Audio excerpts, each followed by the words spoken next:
Lideramos el camino de la opinión pública y buscamos que la cultura del debate alcance consensos y soluciones a los problemas de nuestro país.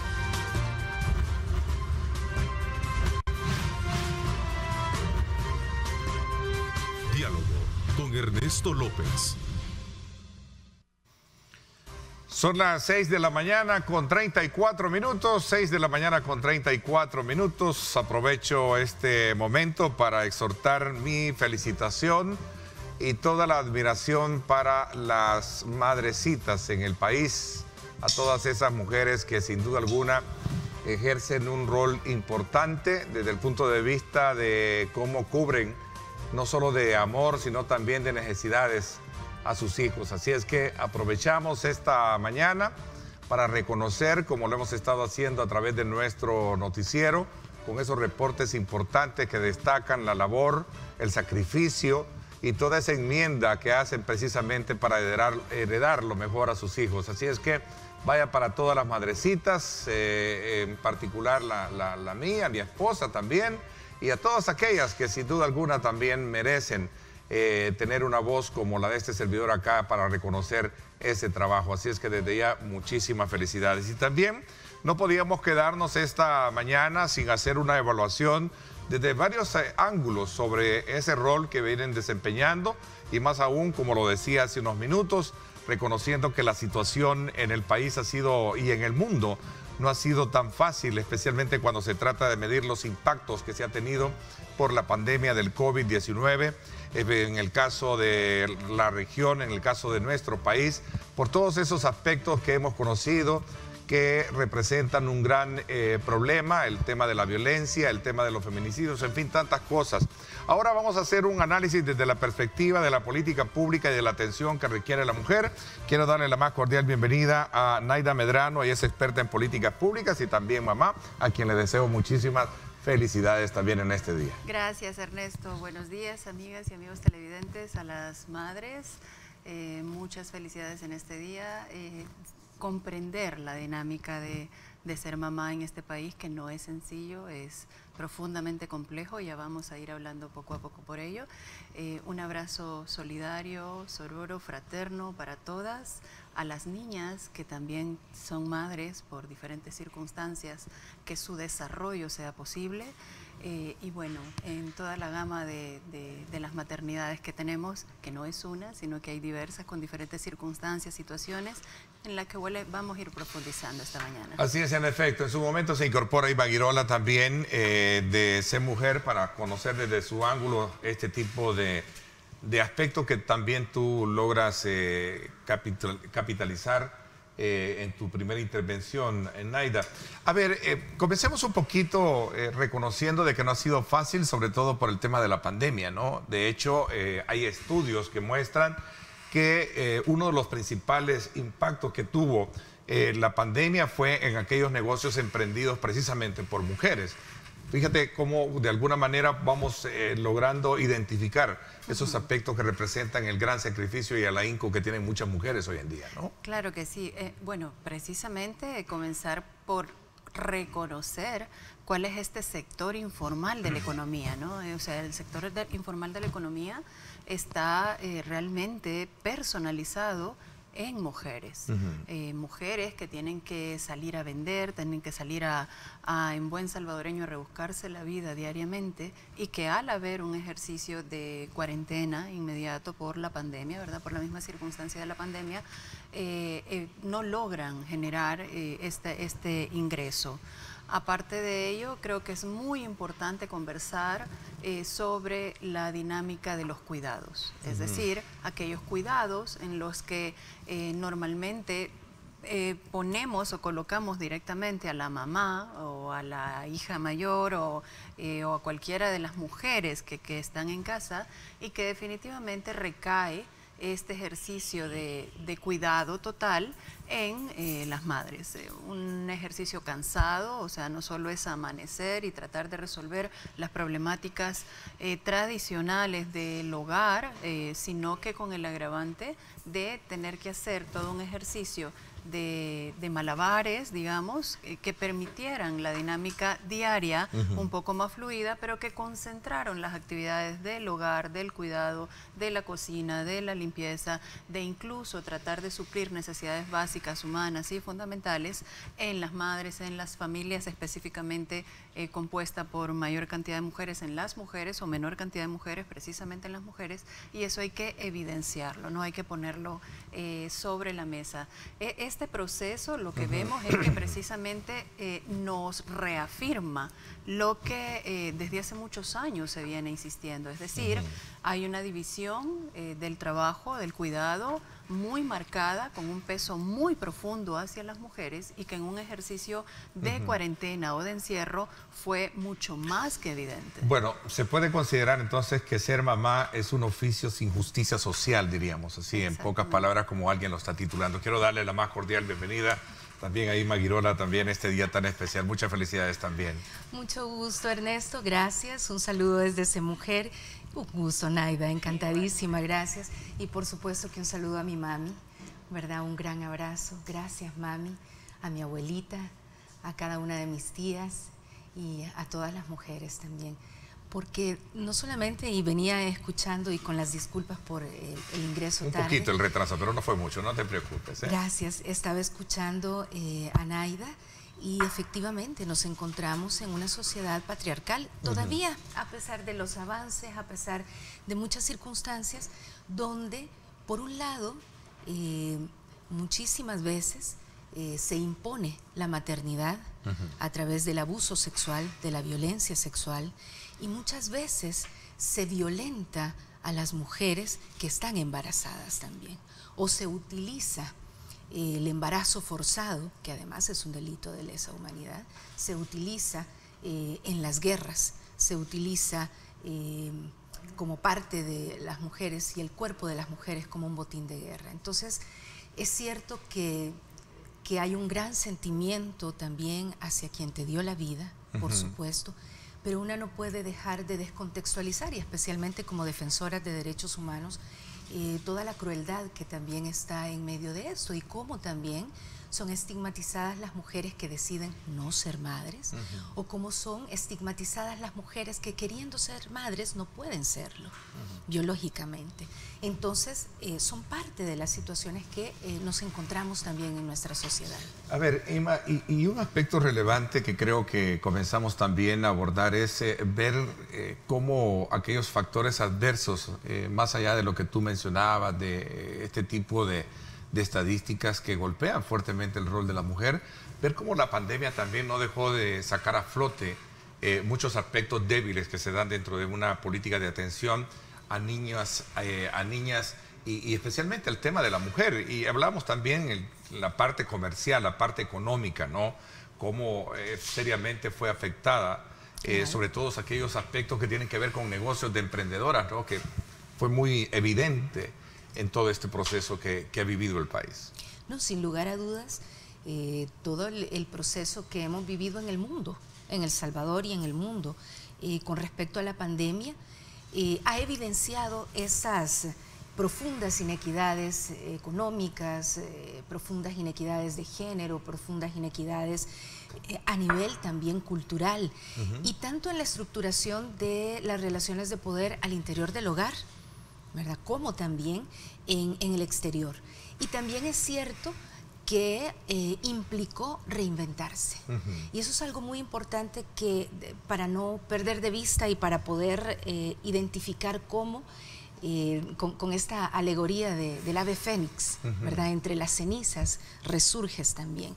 Y eso es algo muy importante, por supuesto que no deja de ser doloroso, por supuesto que la pérdida de seres queridos o de personas conocidas o de personas no conocidas por supuesto que esto es doloroso, es lamentable, y mucho de lo de la pandemia tiene que ver precisamente con los destrozos que la raza humana ha hecho a la misma humanidad.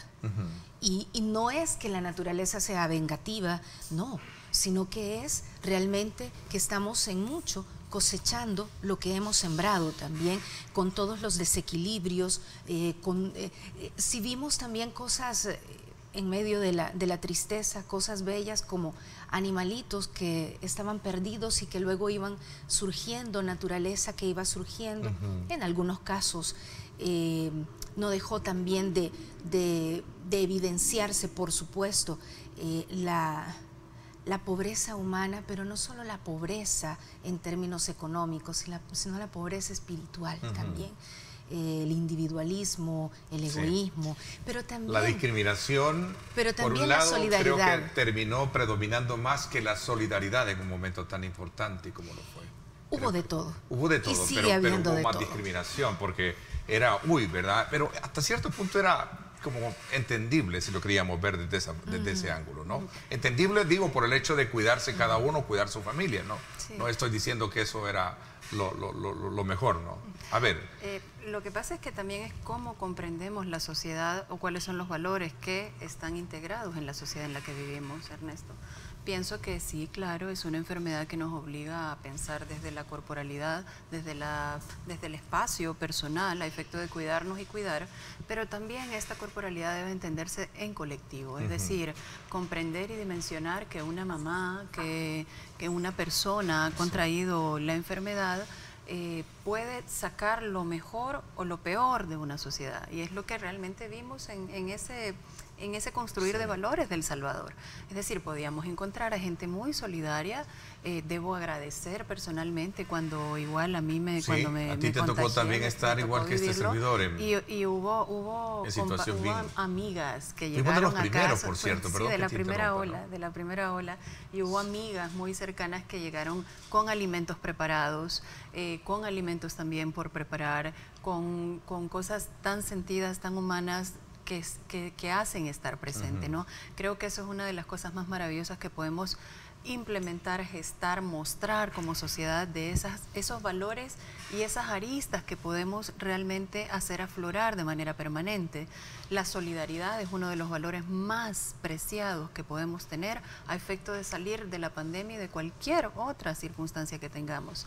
Sin embargo, también vimos la otra arista, ¿no?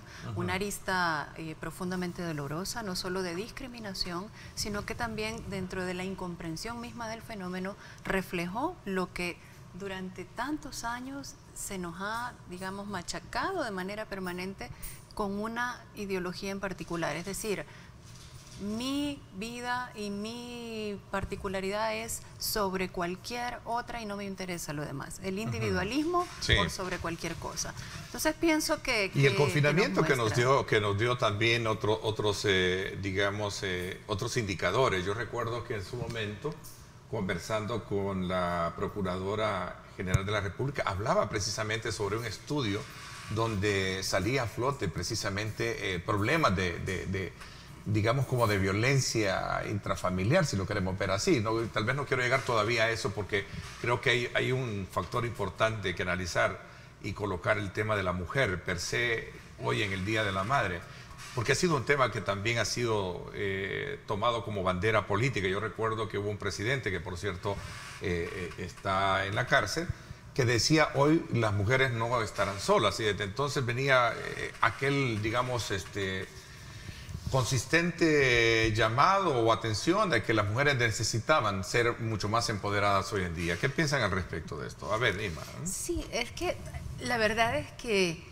por lo menos hasta ahorita, en todas las administraciones que hemos tenido,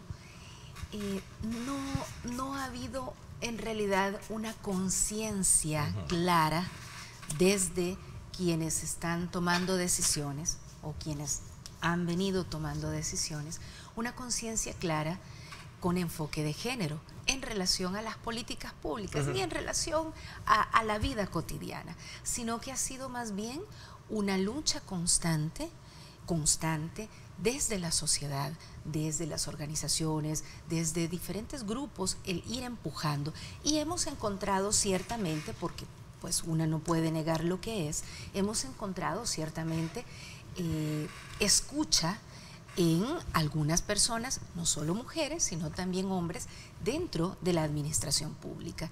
Pero todavía nos hace falta mucho por recorrer, y a mí me llamó mucho la atención el tema bajo el cual nos invitabas también, porque permite hablar de la necesidad de que no se trate de ver como puntos aislados, un programa aislado, una acción determinada, una línea estratégica, no, sino que hay que verlo desde una visión, desde un enfoque integral, desde un enfoque que pueda estar de manera transversalizada, que por supuesto se pueda expresar en acciones concretas, porque si no queda también en el etéreo, ¿verdad? Queda en el aire, pero que pueda realmente enfocarse políticas a nivel macroeconómicas, políticas fiscales, políticas laborales, crediticias, en la agricultura, en la seguridad pública, en la salud, en la educación, en las diferentes áreas, y no solo en lo que llamamos generalmente las políticas sociales,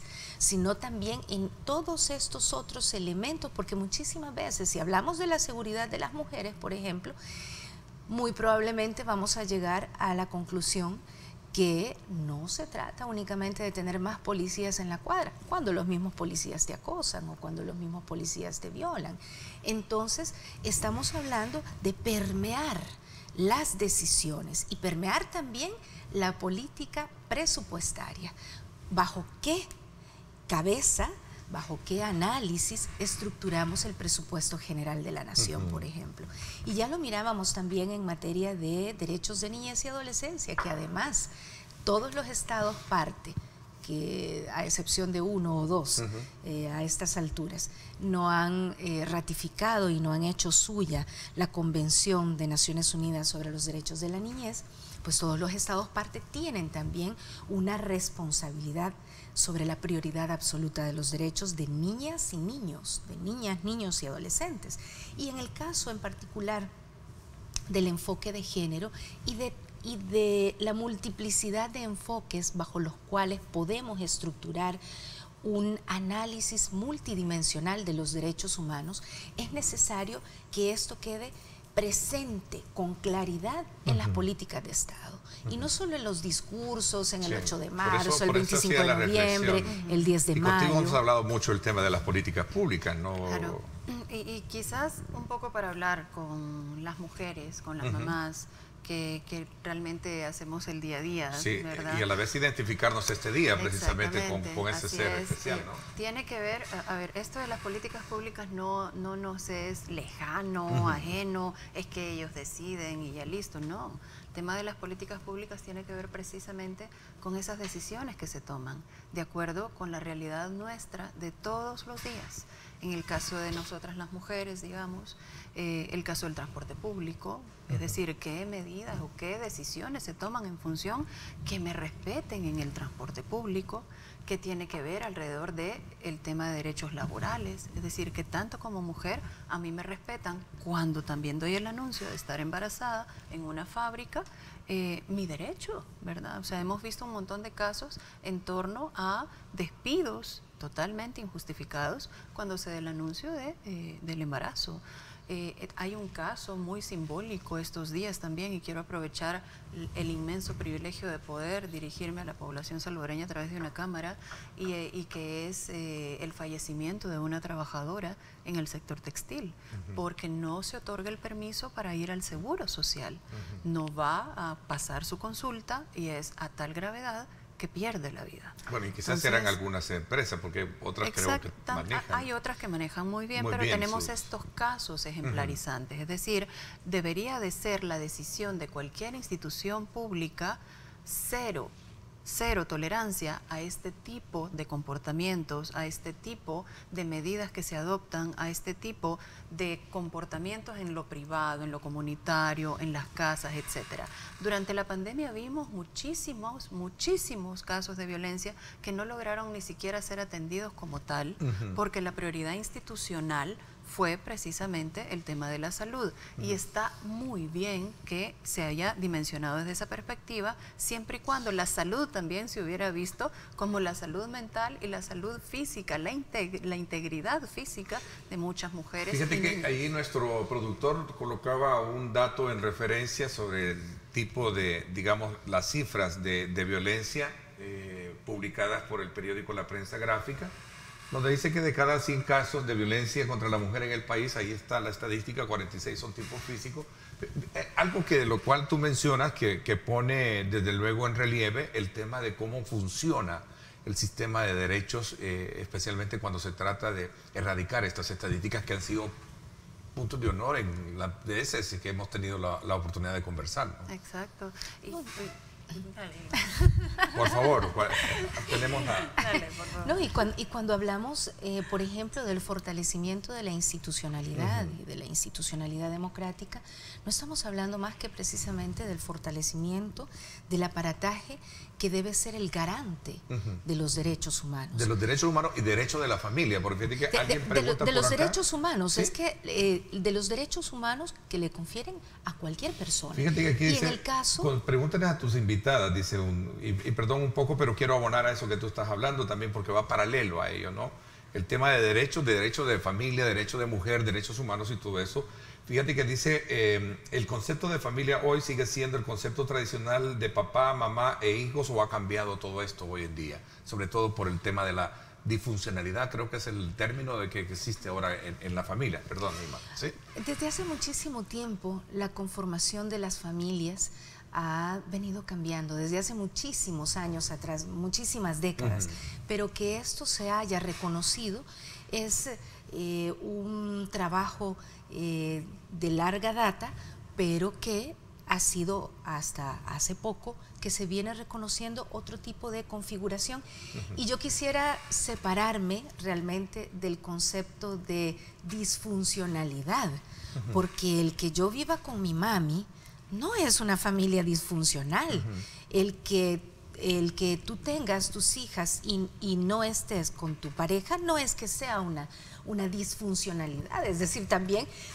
No sé quién recogió ese término y por eso lo traje a colación, no sé si es correcto o por eso lo hacía la dispensa, ¿no? No, pero es que tú tienes razón desde el punto de vista de que este es un concepto que se ha manejado tradicionalmente, incluso desde la corriente psicologista, por ejemplo, se ha retomado mucho esto de que hay una disfuncionalidad porque se cree que lo funcional es lo tradicional y cualquier otra cosa diferente a lo tradicional ya no es funciona. anormal y es Ok. disfuncional. Y eso no es así, ya viéndolo en términos muy... Lo que puedes encontrar es familias que efectivamente han sido desmembradas por la violencia dentro del hogar, por la violencia de pareja, por la migración, por el desplazamiento forzado por violencia. Entonces hay que escarbar muchísimo más para poder identificar. Y cuando decimos derechos humanos, estos son los derechos que se le confieren a todas las personas por el hecho de ser seres humanas, ¿verdad?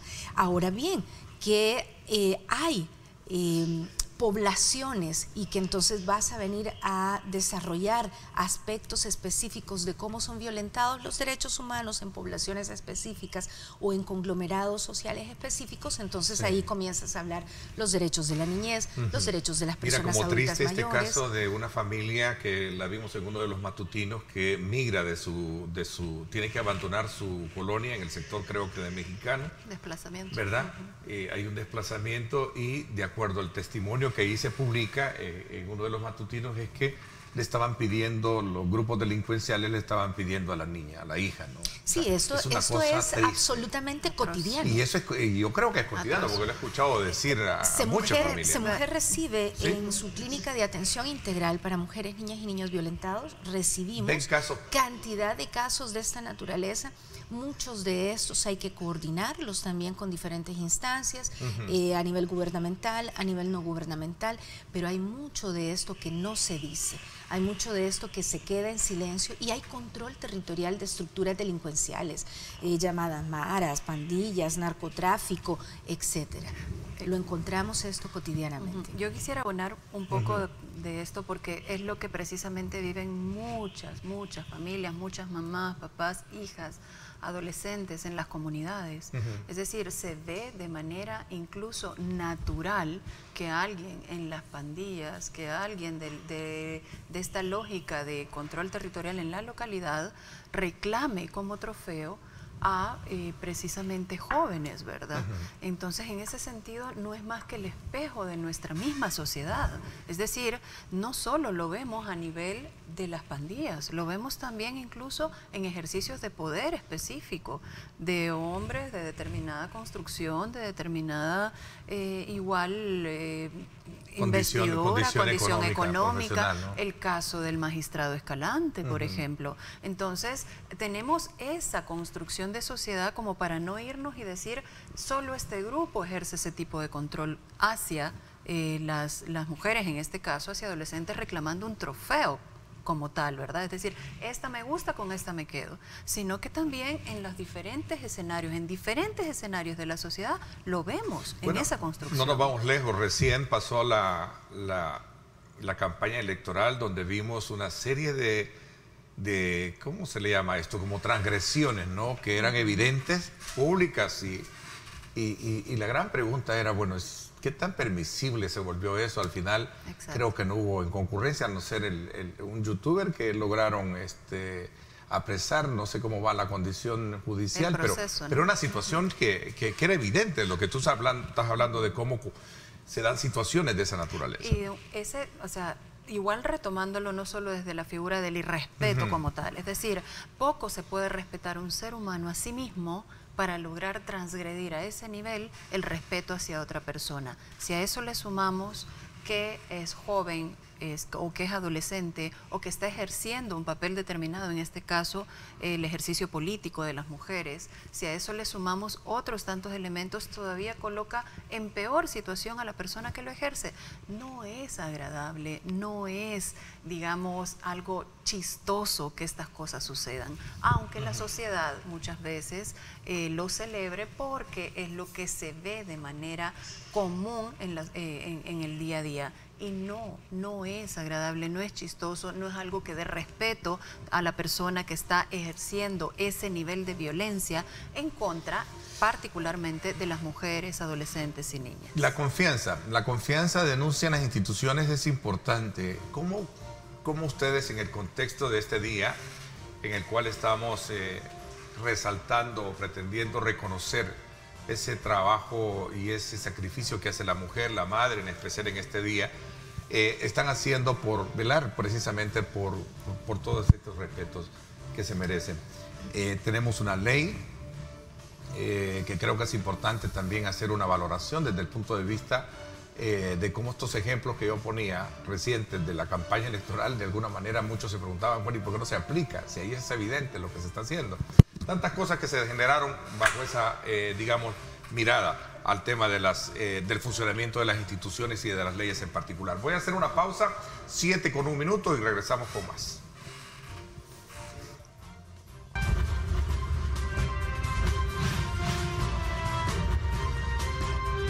Diálogo con Ernesto López. Estás viendo Diálogo con Ernesto López.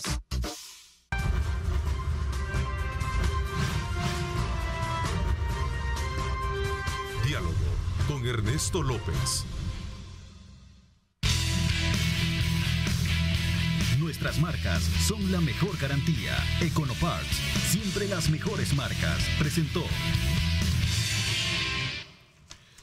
Bueno, vamos desde luego a decirles a ustedes que gracias a Econopar, donde usted tiene los repuestos legítimos, usted puede tener de primera mano también las mejores marcas con la mejor garantía.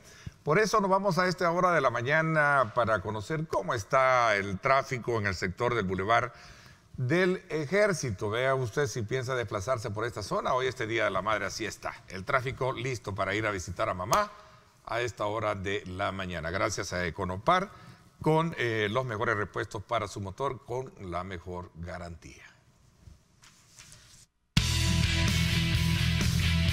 Nuestras marcas son la mejor garantía. Econoparts, siempre las mejores marcas. Presentó.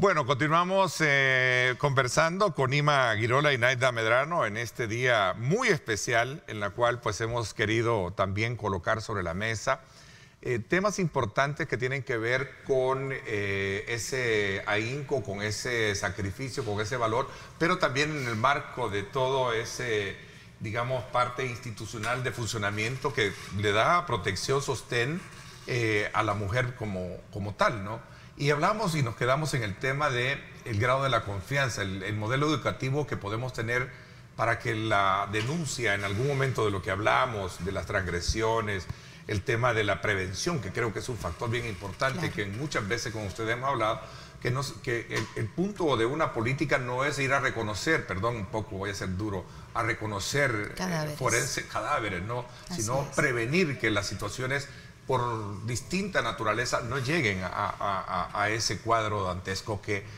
es común encontrarlo cuando vemos las estadísticas de feminicidios, cuando vemos lo que acaba de suceder, por ejemplo, en Chalchuapa, que me parece que es una situación, digamos, muy crítica, y ver los motivos por los cuales a veces se incurre en este tipo de situaciones. A ver, ¿qué piensan?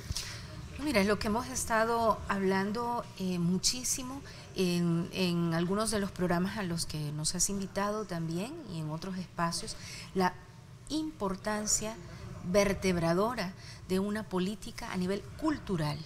Todo este engranaje que va por debajo, digamos, que no es solo la legislación, y que Naida lo decía ahora fuera de cámaras, es que no es solo un tema de leyes, ¿verdad? Porque muchísimas veces nos centramos en este aspecto y hay aspectos con respecto a las actitudes que tenemos, a los valores, a la estructuración de la visión que tenemos para podernos reconocer como seres humanas y seres humanos que no podemos posesionarnos de la vida de otra persona, controlar a la otra persona, dominarla, dominar su voluntad, chantajearla, y en este sentido entonces es necesario el fortalecimiento de este tipo de procesos. Y cuando tú mencionas, por ejemplo, Ernesto, los niveles de confianza, de confiabilidad hacia la institucionalidad,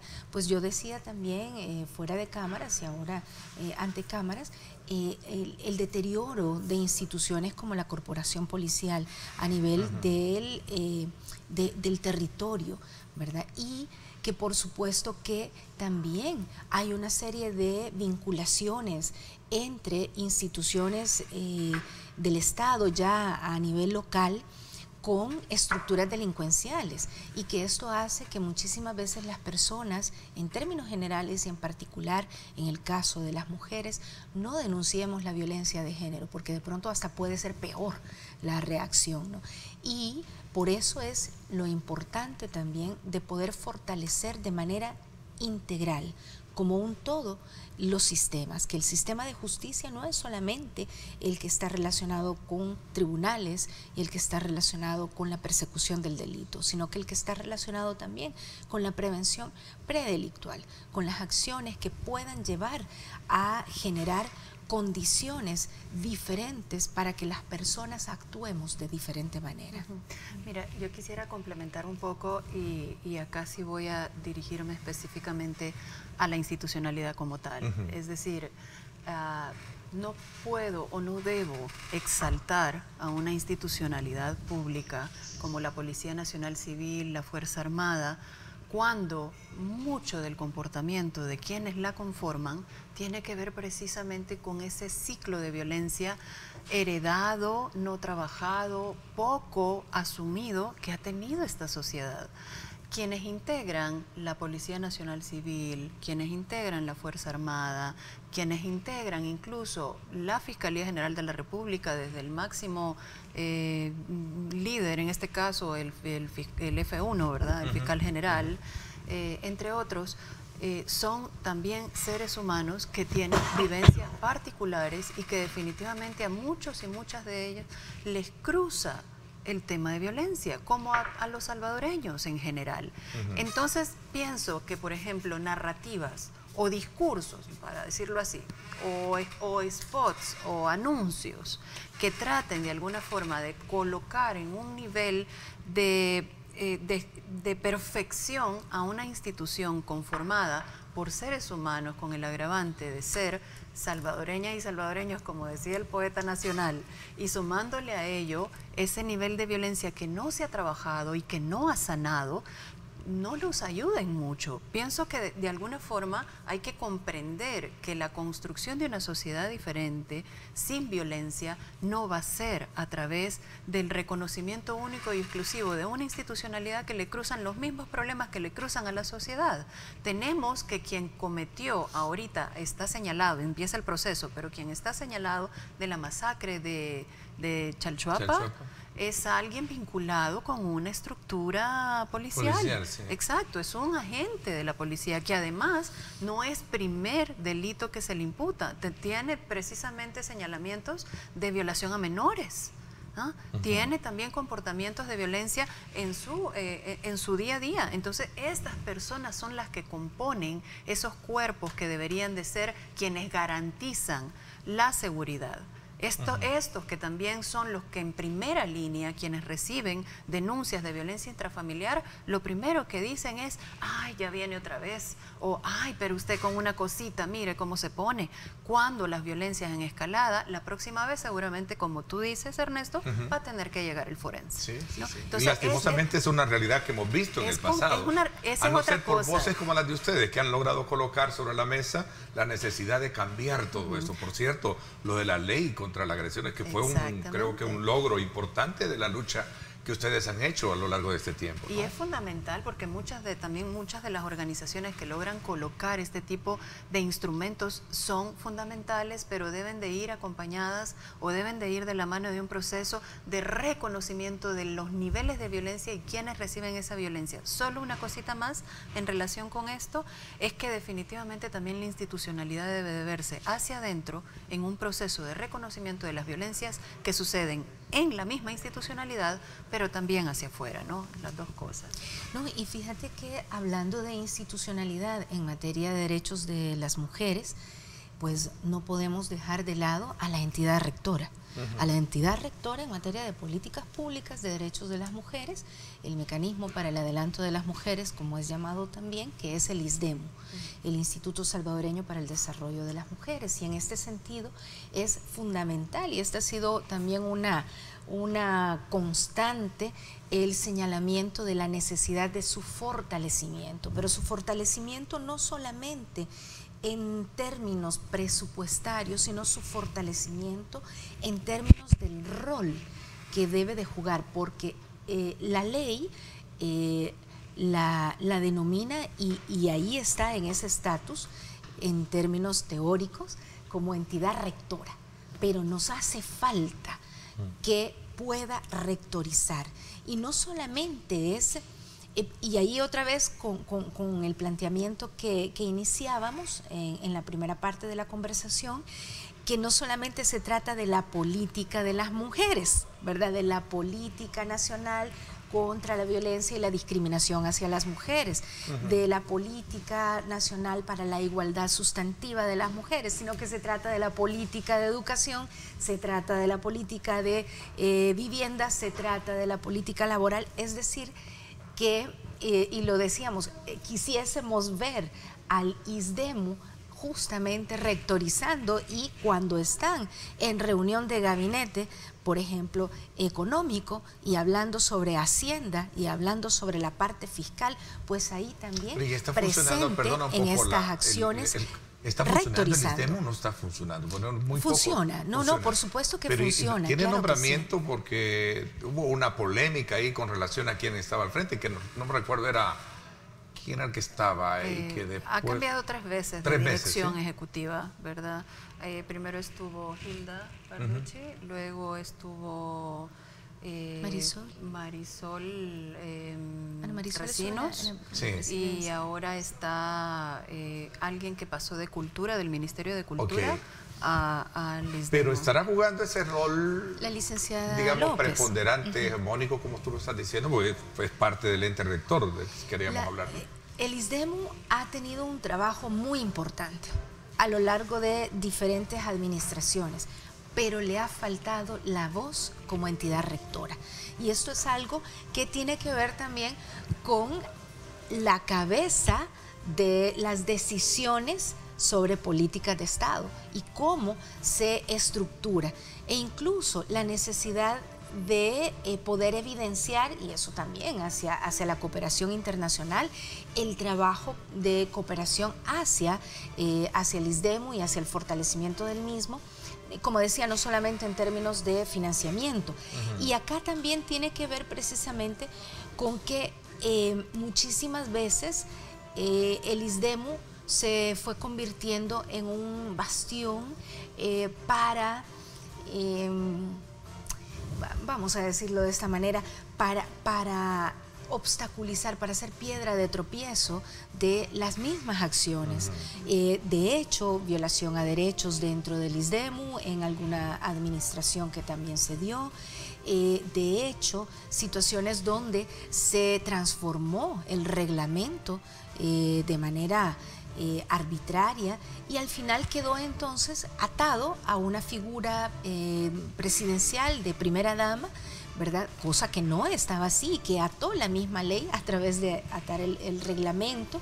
Esto fue en el periodo 2009-2014, ¿verdad? Es decir, hemos tenido este tipo de situaciones y no es nuevo para nosotras el ver que el ISDEMU ha sido amarrado en muchos sentidos. Ha tenido hace muy poco, hace algunas semanas, tuvo algunas reestructuraciones también. Y más allá de esto, lo importante es ver qué tanto estamos haciendo que la institucionalidad funcione, ya se llame instituto, ya se llame programa, ya se llame ministerio, pero que en realidad logre tener una autonomía orgánica, administrativa, financiera, técnica, y que logre estar al frente rectorizando las políticas de Estado. Hay un elemento importante que no quiero pasar por alto al cierre del programa, que es precisamente la dignificación en términos laborales para aquella mujer, y ahí hay unos datos bien interesantes de cuánto debería de ser en todo caso las proyecciones de ingreso que debería tener una madre cuando se trata de ejercer un rol ponderante en una familia. Tu reflexión final, vamos a tenerla. Ok, mira, dos cosas. Una, vinculada con el trabajo del cuidado en estos tiempos. No podemos seguir evitando la discusión del trabajo del cuidado. Hemos visto una lámina que dice que se ha ponderado más o menos $700 al mes. Si le quitas eso y valoras lo que implica realmente el trabajo del cuidado, que no es el trabajo productivo, normal, común y corriente, que así se reconoce en las sociedades, entonces daremos un paso como sociedad. Y por otra parte, esas grandes deudas que tenemos en relación con la comprensión de lo que socialmente somos. El amor a la madre va más allá de un abrazo y una felicitación este día. El amor a la madre pasa por comprenderla como un ser humano con problemáticas, con preocupaciones, con problemas permanentes también, y que también somos parte de ese núcleo familiar, y que como madre no solo basta decir qué bonitas las madres, no, hay sacrificios profundos. O cantarle y llevarle serenata este día, no solo basta. La comprensión del amor en El Salvador debe de trabajarse mucho. Así es, en efecto. Te doy también tu tiempo para tu reflexión final sobre en el marco de esta celebración o esta conmemoración, este día especial. Claro que sí. Bueno, un aspecto importante es que ciertamente, y desde el Código de Familia se viene haciendo este reconocimiento también sobre el trabajo en el hogar, pero también es importante señalar que esto debe de ser compartido, porque es una responsabilidad de las miembros y de los miembros de la familia, incluso no solo de la pareja estoy hablando, sino de las diferentes miembros y miembros que conforman esta familia y que están en este hogar. Eso por un lado. Por otro lado, quitar estos elementos mercantilistas que muchas veces están ubicando el Día de la Madre como el día de comprar cosas y además de reproducir patrones debe ser todo el día para regalarle lo mejor a la madre. Pero por otro lado también el reconocimiento de la persona que es persona, más allá de ser madre. Como lo decía, es decir, es una mujer que tiene una identidad propia, que tiene sus gustos propios y que por supuesto que también le duele y se entusiasma y se alegra con los triunfos de las hijas y los hijos y de la familia, pero que tiene identidad propia. Así es. Y eso significa que hay que apuntalar sobre ello. Ok, Irma, te agradezco muchísimo, y también a ti, Naida, que este día tan especial hayan ocupado un poco de la agenda para venir a reflexionar sobre estos puntos que hemos tratado a lo largo de esta primera parte del programa. Así es que muchísimas gracias y también felicidades. Gracias, felicidades Ernesto. a tu mami también. Así Gracias es. a tu mami, Muchísimas gracias. Y a mi claro esposa que sí. también, y a todas aquellas madres y a todas aquellas esposas que ejercen ese papel como tal. Gracias, nos vamos a la pausa y cuando regresemos cambiamos un poco, hacemos un giro en el tema, pero vamos a también hablar sobre el país y los grandes desafíos que tenemos desde la perspectiva de cambio democrático.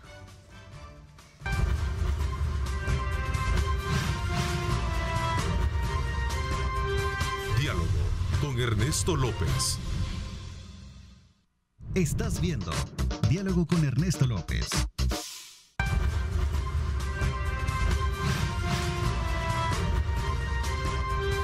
Diálogo con Ernesto López.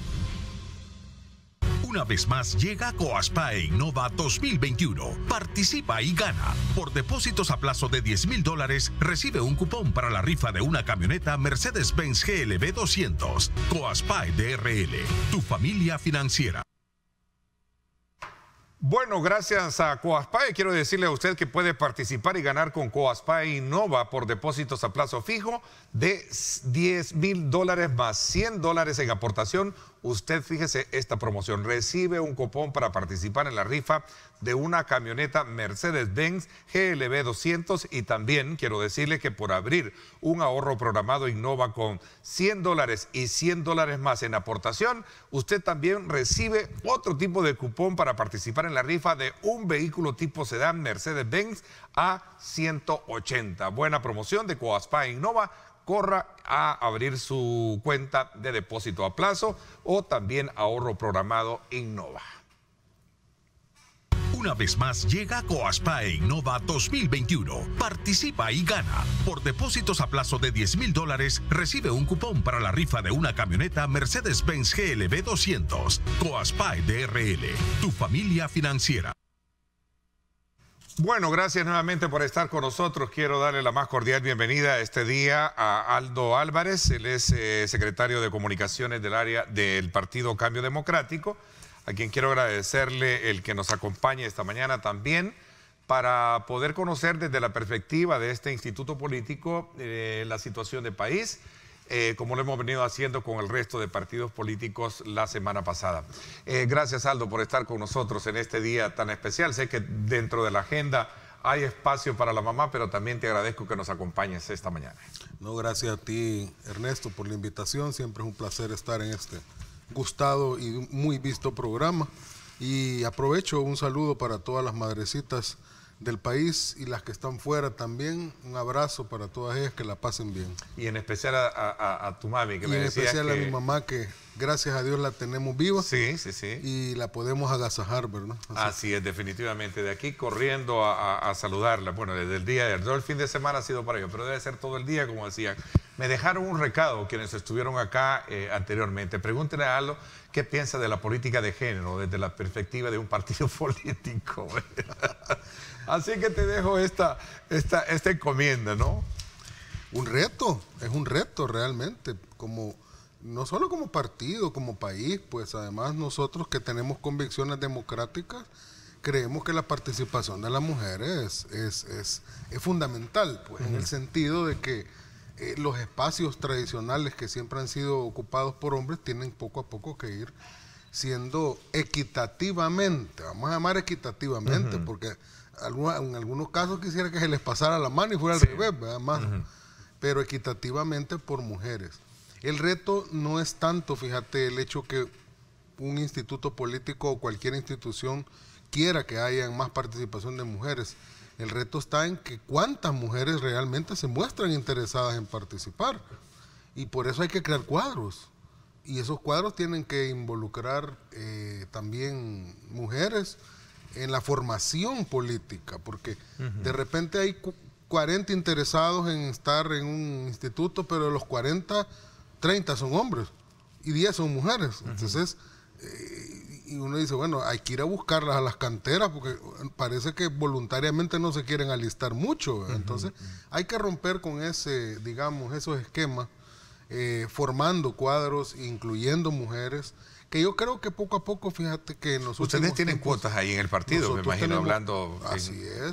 Digo, cuotas en términos de los porcentajes que por ley de alguna manera se logró introducir esa figura, recuerdo. Y nosotros somos el único partido que tenemos lo que le llamamos la trenza. Quiere decir que si el casilla 1 de una... Vamos a poner el ejemplo de la elección de diputados. Si la casilla 1 es un hombre, forzosamente la casilla 2 tiene que ser mujer. Si la 3 tendría que ser hombre, la 4 tendría que ser mujer. Y se llama trenza porque si la casilla 1 es hombre, su suplente tiene que ser mujer. Si la 2 es mujer, su suplente tiene que ser hombre. Entonces, esa trenza, ahí no hay dónde perderse, ¿verdad? Es una cuota equitativa hombre-mujer. Bueno, qué interesante. A ver, vámonos al tema por el cual hemos estado acá y te hemos invitado a ti. Desde la semana pasada hemos comenzado a hacer digamos, a abrir los espacios como un medio de comunicación pluralista, que tú bien sabes cómo nosotros trabajamos, que no tenemos ningún tipo de agenda para solo abrir espacios a favor de uno y cerrarles a otro. Somos un medio de comunicación y este servidor siempre lo ha abanderado, de poder conocer los diferentes ángulos de los acontecimientos que marcan el pulso político, económico y social del país. ¿Cuál es la lectura que tienen ustedes con respecto a toda esta situación de país, de lo que se conoció tras la destitución en las primeras acciones de la nueva Asamblea Legislativa, las destituciones, las reacciones, en fin? Me imagino que tienes un marco exponencial ya como partido sobre lo que acontece en la nación. Fíjate que cuando nosotros analizábamos los hechos del 1 de mayo, no era que nos sorprendiera del todo como cuando alguien se queda con la boca abierta, que algo que totalmente inesperado.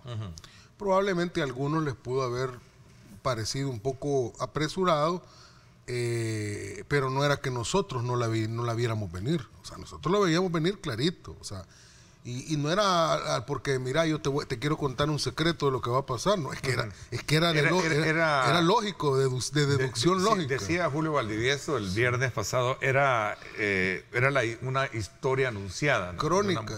Una crónica. Crónica de una sustitución anunciada, sí, le llamo yo. Pues sí, eso se dijo claramente durante la campaña. Se dijo de una forma, se dijo de otra, pero se dijo. Cambiar todo. Cambiar, así es. Y quien supo leer entre líneas en la campaña entenderá que se dijo y se anunció. Antes de entrar a cualquier cosa que tenga que ver con forma o procedimiento, yo quisiera analizar lo que ocurrió el 1 desde la perspectiva sociológica y desde la perspectiva también incluso política, económica, etcétera. Después, si querés, nos vamos a la forma. Estaba claro que hay un estamento político que todos conocemos. Aquí no se trata que Aldo Álvarez, porque tiene una opción política, se va a inventar las cosas. Hay un estamento político, un status quo que aquí se montó durante toda nuestra historia. Pero particularmente el ciclo político que está terminando, particularmente, fue el que empezó en la posguerra y se alarga durante 30 años, 31 años. Ese ciclo político tenía ciertas características, ese status quo político tenía ciertas características. Y eran unas características por las cuales el Estado estaba diseñado para que tuviéramos una democracia formal, una constitución, instituciones, incluso una constitución que para algunos es muy bonita porque se crearon instituciones, tú sabes, las de la posguerra, ¿verdad?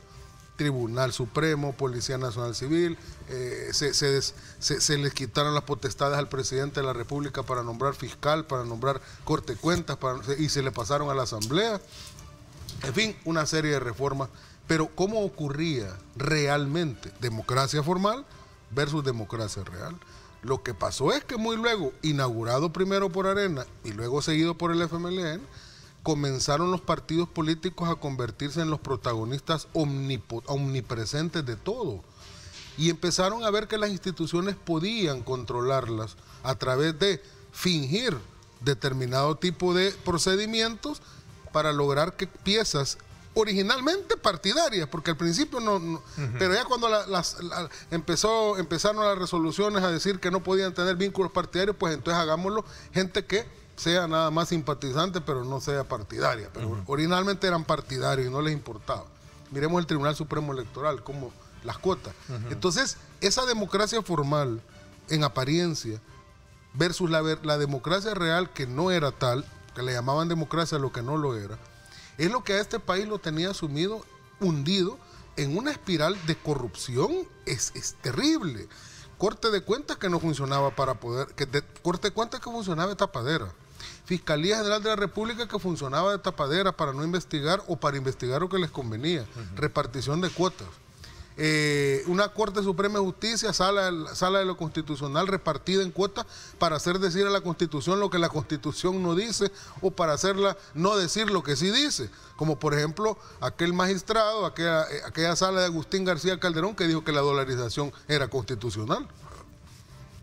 Y otro día podemos hacer un debate de esa sentencia que terrible. O aquella sala, ex-sala que se acaban de ir de los iluminados, los 4 fantasmas, ¿cómo le llamaban? Que canceló un partido político o coadyuvó para cancelar un partido político para que exprofesamente no participara un candidato. Sí, ¿qué fue tu partido? Exactamente, el Cambio Democrático. Entonces, para que no participara el presidente Bukele, exprofesamente, ahí no hay dónde perderse. Entonces, ese tipo de estamento parece ser que se agotó frente a la población. Porque uno puede creer que el presidente Bukele ha llegado así a convencernos de la nada que las cosas malas deben de cambiar. Bueno, fue tajante en un tuit donde dijo: el pueblo no nos ha mandado a negociar. Y decía él directamente: fuera a todos. Vean. Él es un catalizador. Voy a hacer una pausa, ¿te parece? Y luego seguimos un poco en tu lectura, análisis que tienes con relación a estos acontecimientos que están marcando. Ayer, por cierto, hubo una serie también de manifestaciones de apoyo en varias ciudades o estados de la Unión Americana con relación a estos acontecimientos que sucedieron a partir del 1 de mayo y que vienen a ser punto de, digamos, de discusión, unos que están a favor y otros que están en contra. Vamos a hablar un poco también desde tu perspectiva, ese análisis al respecto. 7:34 minutos, gracias por estar con nosotros.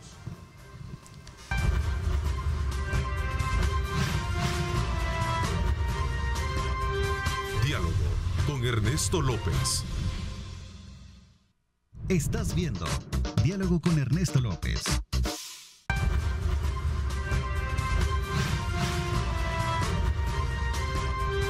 Diálogo con Ernesto López. No hay camino ni reto capaz de frenarnos. Econoparts, siempre las mejores marcas. Econoparts presenta. Bueno, gracias a Econopar, desde luego quiero decirles a ustedes que tiene los mejores repuestos con la mejor garantía, porque todas sus marcas así lo detallan. Recuerde, Econopar a esta hora de la mañana le presenta el estado del tráfico en el sector de la avenida Jerusalén. Así está a esta hora de la mañana para que usted pueda aprovechar, ¿verdad?, y desplazarse por esta zona. Así que gracias a Econopar, que tiene para usted los mejores repuestos para sus motores y con la mejor garantía. Nuestras marcas son la mejor garantía. Econoparts, siempre las mejores marcas. Presentó. Gracias nuevamente por estar con nosotros. Vamos a ver, este tema de los cambios que en algún momento pues mencionábamos que era como la crónica de una historia anunciada, ¿no?, de lo que ya venía, era lo que se recalcó precisamente bajo el énfasis que tú hacías mención, de que el presidente en algún momento fue claro, tajante, decir: el pueblo no nos ha mandado a negociar, ¿verdad? Van para afuera todos. Ese fue de manera muy tajante uno de sus tweets que envió. Sí, porque la elección que se dio el 28 de febrero no es más que una elección que no solo recalca lo que pasó en el 2019 cuando gana el presidente Bukele, sino que a la vez aumenta, endosa todavía más el apoyo. O sea, ya había un periodo de casi 2 años de gobierno donde el pueblo tuvo la oportunidad de evaluar. ¿Había espacio para negociación a tu criterio, como lo planteaban en algún momento, tal vez no negociación, pero de buscar los términos o los tiempos para poder haber hecho estos cambios? ¿Qué piensas tú del papel crítico que en su momento ejerció la oposición frente a ese tipo de acciones? Mira, yo creo que la oposición cosechó lo que sembró. Ellos tuvieron un determinado tipo de actitud durante, no digo durante la campaña, casi desde que el presidente asumió. Ellos comenzaron, tú te recordarás al principio, los primeros 2-3 meses no hallaban cómo relacionarse con el presidente Bukele. Porque habían, como adentro de los partidos, no había una línea muy clara. Algunos decían no hay que ser totalmente bloqueo, otros decían hay que ser más proactivo, otros decían hay que platicar con el... Pero al final se impuso, se terminaron imponiendo en los partidos las líneas duras, en el sentido de que, como veían las encuestas, que con los meses transcurrían y el presidente iba ganando un montón de más popularidad, porque con el presidente Bukele se da un fenómeno raro. Fíjate que cuando asumen normalmente los presidentes y empiezan a gobernar desde el día 1, empieza algo así como a descontarse ya su popularidad por el normal hecho de gobernar. Eso es normal. Aquí ha sido así en la China siempre. Y eso implicaba que un presidente llegaba, voy a inventarme un número, con el 70% de apoyo, y ya desde a los 3, 4, 6 meses ya iba por el 60%, por decir algo. Pero aquí se empezó a dar un fenómeno distinto. Entra con un apoyo abrumador desde el día 1 y comienza a ganar apoyo el presidente Bukele. O sea, gobernando, en vez de irse desgastando, iba logrando más apoyos. Uno dice, este fenómeno es de ponerlo en libros, de analizarlo en la academia incluso. Entonces, cuando empezaron a ver esto los partidos, entonces empezaron a imponer las líneas duras. Yo te recordarás, yo te analicé varias veces que los partidos estaban ya en una campaña de supervivencia, y ellos a lo que le apostaban era a lograr sobrevivir, y para eso se tenían que radicalizar, para que aunque sea el voto duro, del más duro, les diera algún par de diputados. Y literalmente yo le auguraba 3 al FMLN y me equivoqué por 1, porque fueron 4. Yo te decía, estos van a quedar con 2 o 3 diputados, te decía. Y Arena va a quedar con un poco más, porque quizás su base es un poquitito más grande.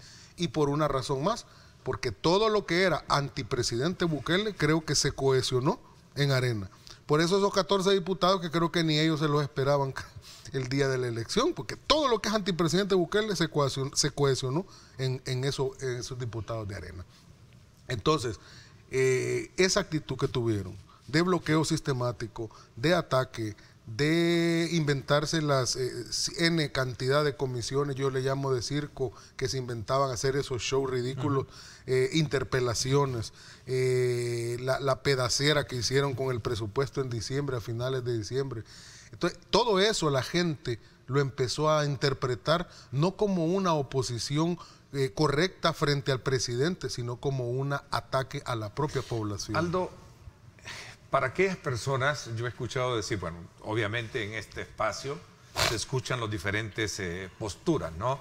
Pero hay un salvadoreño allá afuera que también expresa, y que a lo mejor no tiene la voz de estar acá participando, pero este ciudadano que no está de este lado, que no está ni de este lado, sino que está en el punto neutro, se pregunta si a partir de estos cambios el país ha ganado o ha perdido. ¿Qué piensas tú? Quiero decirte con sinceridad que ciertamente puede haber un ciudadano como el que estás describiendo allá afuera, pero creo que es preguntándose si el país con estos actos ha ganado o ha perdido, ¿no? Puede ser, pero tengo claridad de que ese ciudadano pertenece hoy por hoy a una minoría bastante pequeña. Creo que hay una convicción más o menos generalizada de que estos cambios han sido para bien del país. Ahora, pero para esa persona que se está preguntando eso, digamos de buena fe, vamos a decirlo así, de buena fe, pienso que la mejor manera de evaluar si estos cambios son positivos o no, tiene que ser con el resultado. O sea, ¿qué va a salir y a resultar de todo esto para el país?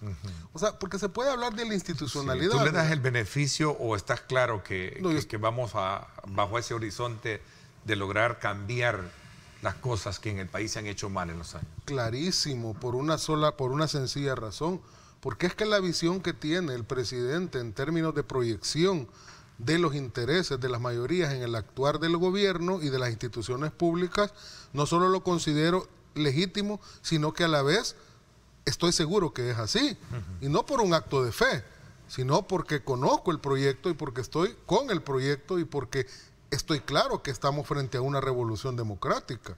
Ahora, tú me dirás, pero ¿y el status quo anterior no era más institucional, democrático? No, era aparentemente, en apariencia.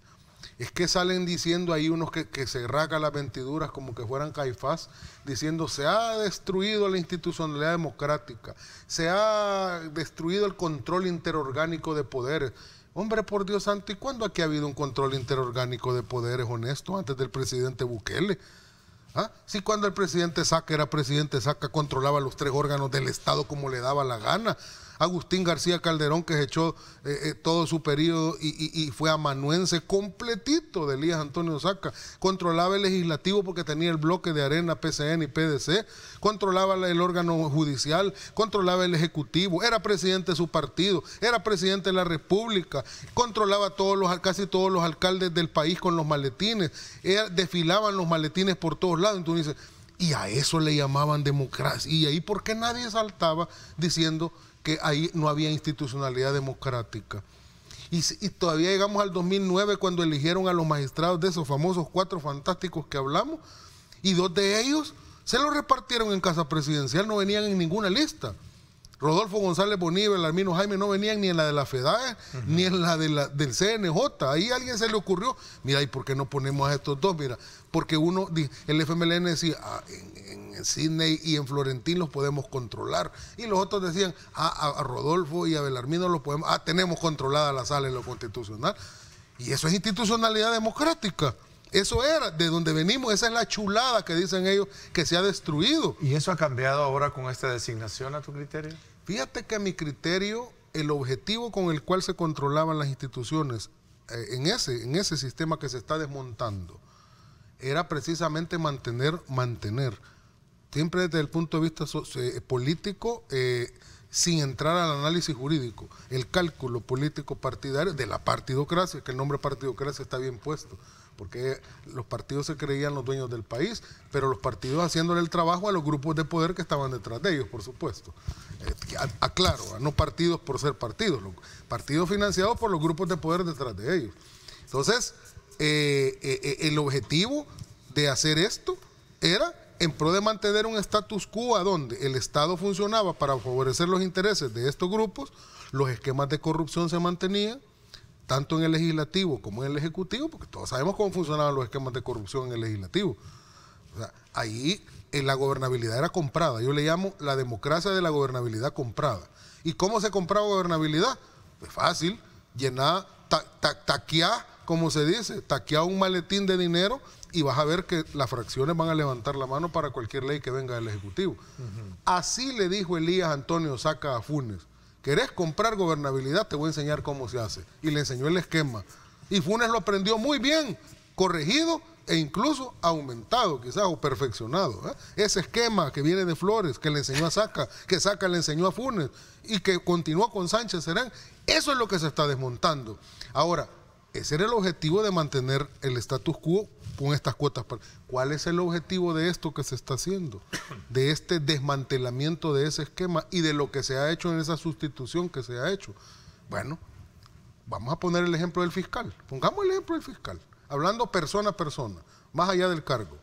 A los 2 los conozco.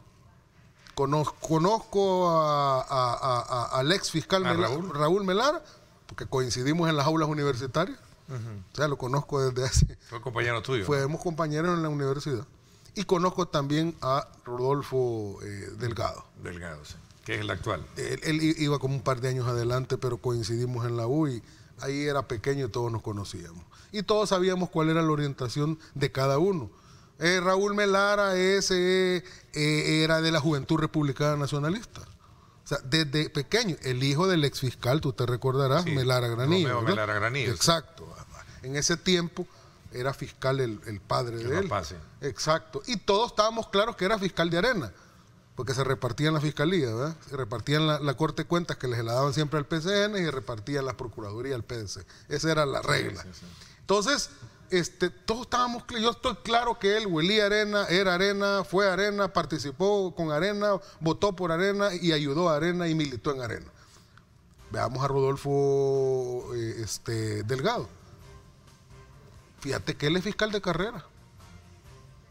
Yo recuerdo que desde que tuvo uno en aquel tiempo, cuando uno empezaba a meritorear o a realizar algunas prácticas antes de graduarse, uno iba escogiendo por dónde, ya tipo el cuarto año, ¿verdad? Iba a los juzgados, a vos que te gusta. A él siempre le gustó lo penal.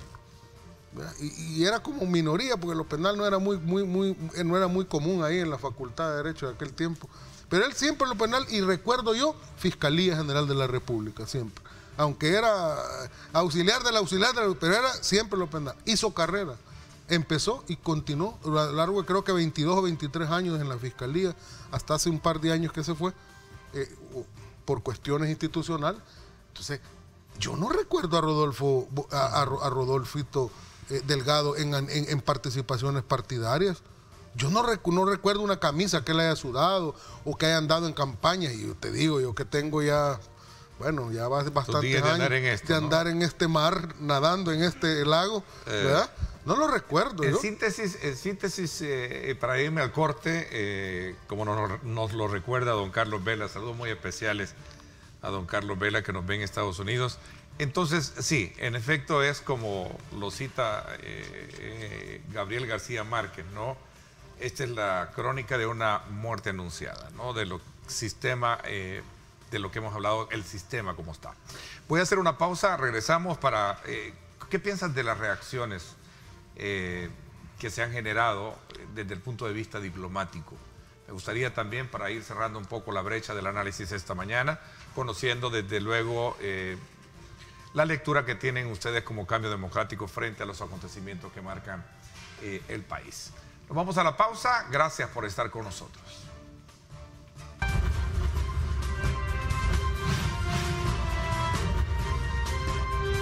Diálogo con Ernesto López. Estás viendo Diálogo con Ernesto López.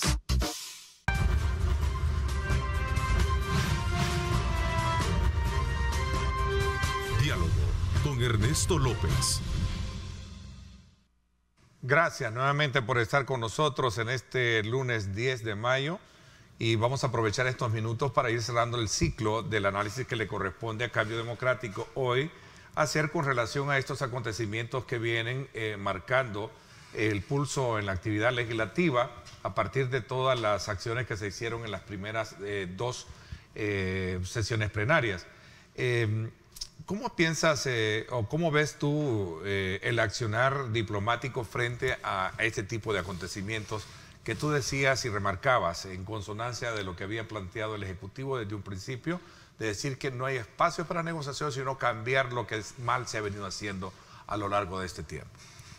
Sí, y también antes de entrar a eso, tan claras están las cosas en que no se eligió, sino que se sustituyó.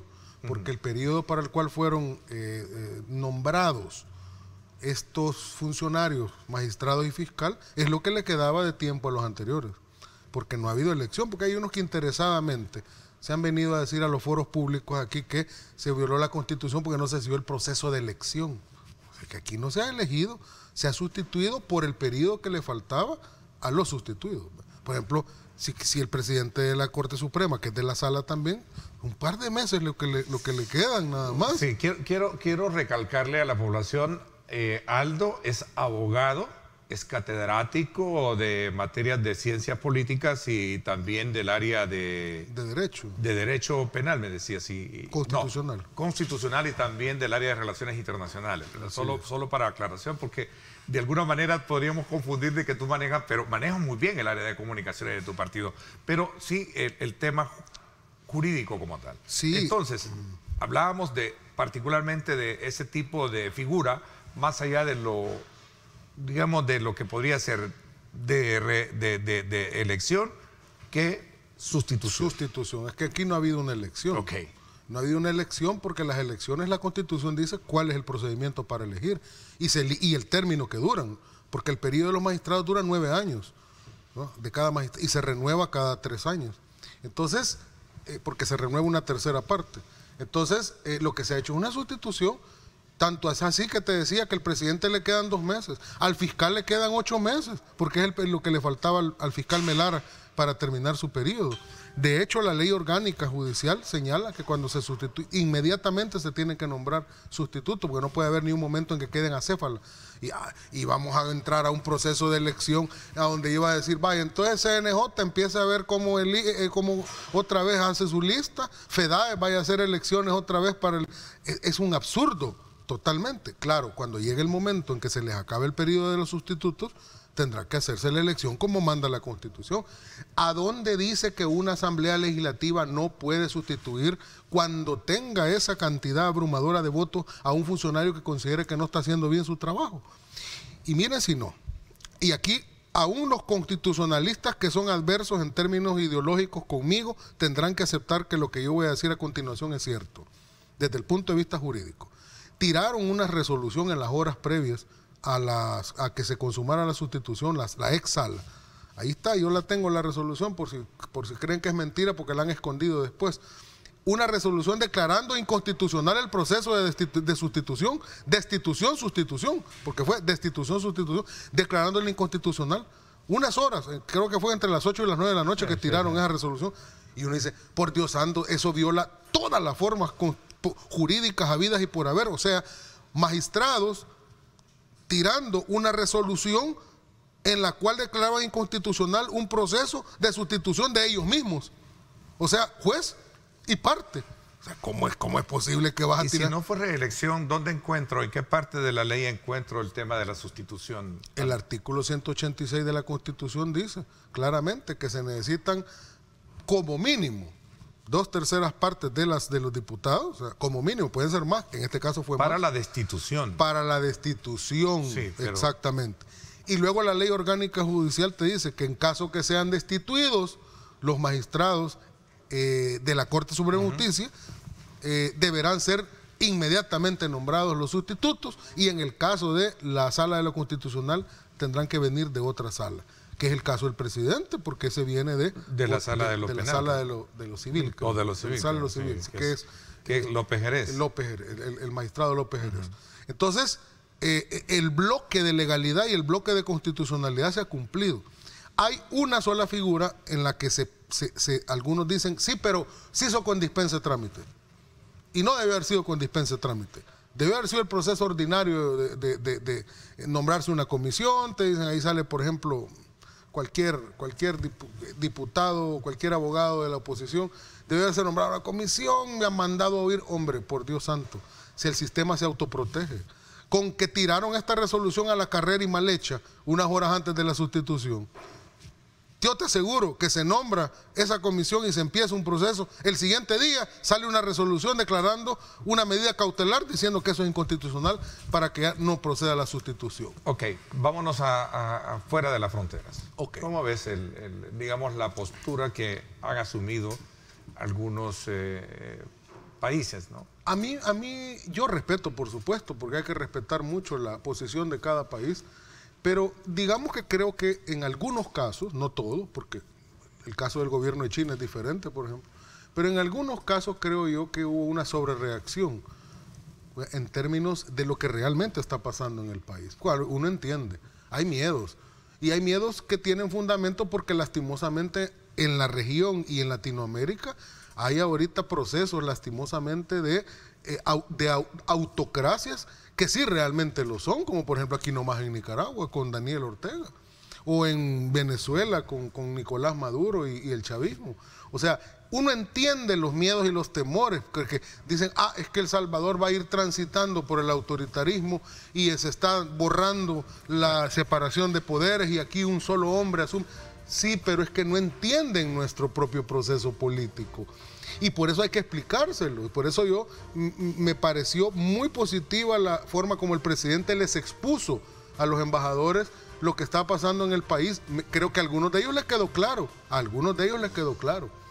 Pero yo le recomendaría al presidente muy respetuosamente que se hiciera una ofensiva diplomática más fuerte para que explicarles a la gente, a los países amigos y que tienen representación diplomática, explicarles lo que realmente está pasando en el país. Si aquí fuera esto una autocracia, pues no se van a ver ningún beneficio para la población, sino que el beneficio va a ser para un nuevo estamento político que se va a entronizar, y eso se va a ver luego, se vería luego. Yo no estoy viendo eso, Ernesto. Y por último, quiero decir lo siguiente. A pesar que aquí hay una, digamos, una maquinaria de desinformación hacia afuera, que se construyó durante muchos años, si es que el sistema se aseguró de que afuera se diera una imagen del país que no era, y crearon un andamiaje de información a Estados Unidos, otros países, ¿verdad? Cuando realmente no pasaba, no había una democracia aquí adentro, puertas adentro. Eso que construyeron sigue todavía de mucha forma funcionando. Ahí, por ejemplo, apareció Javier Simán ahí en Washington quejándose con unas organizaciones de no sé qué, que todos ahora se sienten perseguidos políticos, porque un montón de corruptos se van a poner el nombre de perseguidos políticos. Lástima que no hablamos de ese tema. Pero vamos a tener más tiempo adelante para hacerlo, ¿no? Sin duda alguna, creo que y te digo el espacio lo hay. La mayoría de la población afuera del territorio, nuestros hermanos lejanos, la diáspora, estoy convencido porque me lo dicen todos los días, uno que está en medios, el 99% está convencido de lo que está pasando en El Salvador, más allá de lo que noticieros, lo que estos apátridas le llamo yo, vendepatria, andan allá tergiversando afuera. Más allá de eso, los hermanos están clarísimos de lo que está pasando en El Salvador. Tuviste ahí las marchas de apoyo, por ejemplo, en Estados Unidos. Esas convocatorias son espontáneas. Y así han habido en todo el mundo, y desde Australia llegan todos los días las muestras de apoyo al proceso. Siga. Es más, lo que te dicen es, no pare ahí, no paren ahí. Faltan instituciones. Ok. Aldo, vamos desde luego a tener tiempo más adelante para poder seguir leyendo paso a paso lo que está pasando. Ya tú decías, hay muchos aspectos que se nos quedan todavía. Quiero agradecerte que me hayas permitido este día tan especial para todas las madrecitas, el poder haber conversado y también el haber conocido tu lectura sobre estos acontecimientos, como lo hemos estado haciendo con el resto de partidos, y lo vamos a seguir haciendo con lo que viene por delante esta semana, si Dios lo permite. Así es que te agradezco muchísimo tu tiempo y nuevamente felicidades también para tu querida madre, ¿no? Gracias, Ernesto. Siempre es un placer estar aquí. Nuevamente, un abrazo a todas las madrecitas y especialmente a la tuya. Gracias también a ustedes, amigos. Son las 8 de la mañana con 1 minuto. Gracias, pásenla bien y como siempre recuerden lo más importante, amar a Dios sobre todas las cosas. Lideramos el camino de la opinión pública y buscamos que la cultura del debate alcance consensos y soluciones a los problemas de nuestro país.